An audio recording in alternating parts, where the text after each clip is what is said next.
We're not in a global financial panic right now. We may be heading for one. We talked about that separately. We're not in one right now. We are in a recession. It looks the U.S. is definitely in a recession right now. We had 2 consecutive quarters of decline in GDP, first quarter, second quarter. Well, that's a recession. We'll see what the third quarter is going to be, but it may be prolonged. It may get worse. Europe is in a recession based on the latest data. Japan is in a recession. China looks like they're in a recession. They reported their most recent growth figures of 0.4% for the second quarter, not 4%, but 0.4% versus compound growth of over 10% for about 30 years.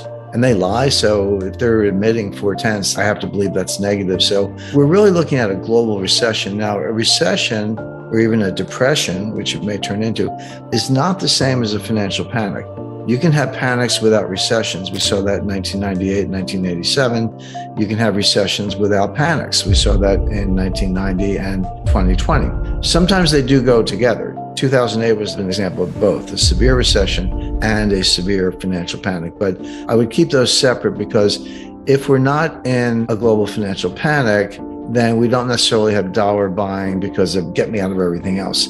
The dollar generally does rally in a financial panic. That's correct. And it does so because people want the best assets they can find. They're like, the best description I've ever heard of a financial panic is everybody wants his money back.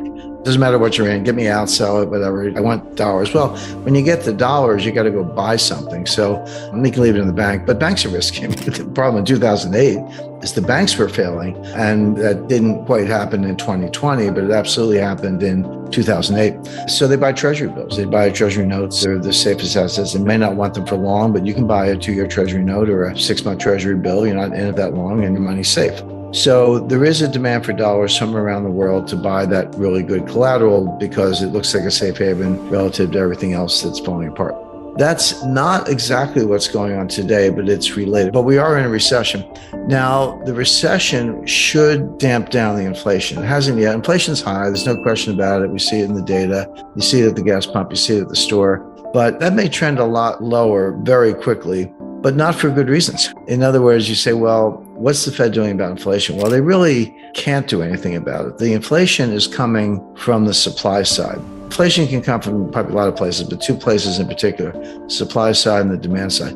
Supply side inflation is when there are shortages, there are bottlenecks, there's supply chain dysfunction, people run out of stuff, there's not enough fertilizer, not enough water, not enough truck drivers, ports are clogged, you can't get the input A to make item B, so you got to shut down assembly line because you can't get, titanium from Russia to build Boeing aircraft. But supply chains are breaking down in many different respects, and prices go up as a result. But the other kind of inflation is called cost push inflation. The other kind of inflation is demand pull inflation.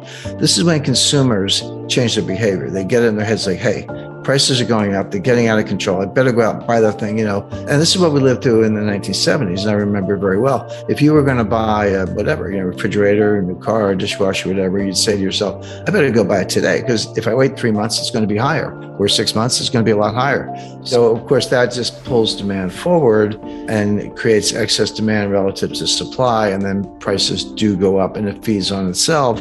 Next thing you know, bosses are handing out raises because of inflation, people just spend more, etc. The Fed can do something about demand pull inflation. They can destroy demand by raising interest rates, raising mortgage rates, credit card rates, and everything else. They can't do anything about supply inflation, the supply chain inflation, cost push inflation. They can't do anything about it. The Fed doesn't drill for oil. The Fed doesn't drive a truck. The Fed doesn't run a cargo line. The Fed doesn't mine, titanium in Russia. They can't do anything about any of those things. Inflation means prices are going up. But if they're going up for that reason, 2 things are true. 1, the Fed can't do anything about it.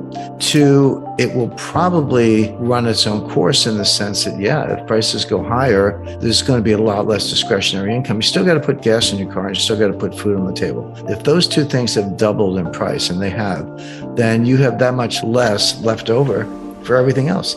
You'll say, well, I'm going to skip the vacation, skip the concert, skip the restaurant, a lot of things, new furniture. I'm not going to buy any of those things because all my money is going to buy gas and food. So you still get the gas and food, but not more. You just pay more, and the value of your dollar goes down, real wages go down, and you're not spending money on anything else.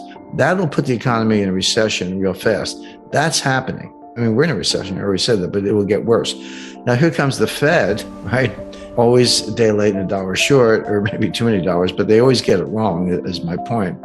So what are they doing? Well, they're saying inflation in the numbers. They don't really seem to distinguish between supply side and demand side. And they're going to the Volcker playbook. Raise rates, raise them, raise them, raise them, raise them, raise them.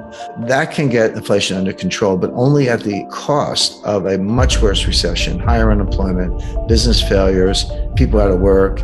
I say, who cares what the price of gas is if you're sitting home unemployed? The Bretton Woods institutions are still around. The World Bank kind of does what it was always supposed to do. The World Trade Organization is bigger and more powerful, but it does what it was supposed to do. The one that's changed the most is the International Monetary Fund, because we don't need swing loans for deficit problems anymore. You just devalue your currency. But they do make loans. Usually that are highly political, highly selective, and they do kind of work around the edges of global financial crises, but that really falls back on the Fed and the other central banks. So we're still in an age of Bretton Woods, but we're not in an age of gold. Bretton Woods pegged all currencies to the US dollar. And then the US dollar was pegged to gold at $35 an ounce. Now, by extension or, transitive law, if you want to use some sixth grade math, yeah, you were kind of pegged to gold because you were pegged to the dollar and the dollar was pegged to gold. But technically, you were pegged to the dollar. That made the dollar the kind of global hegemonic currency, if you will, but also left the UK extremely vulnerable because they had issued a lot of sterling, pound sterling notes denominated sterling to the Commonwealth countries, Australia, Canada, India at the time was still part of the British Empire, etc. They were technically redeemable into gold, but there's no way that the UK had that much gold. It wasn't even close.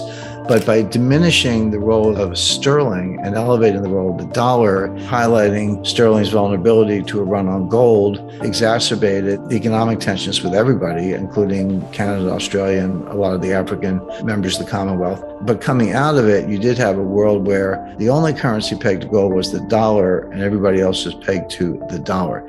Now, why did they do it that way?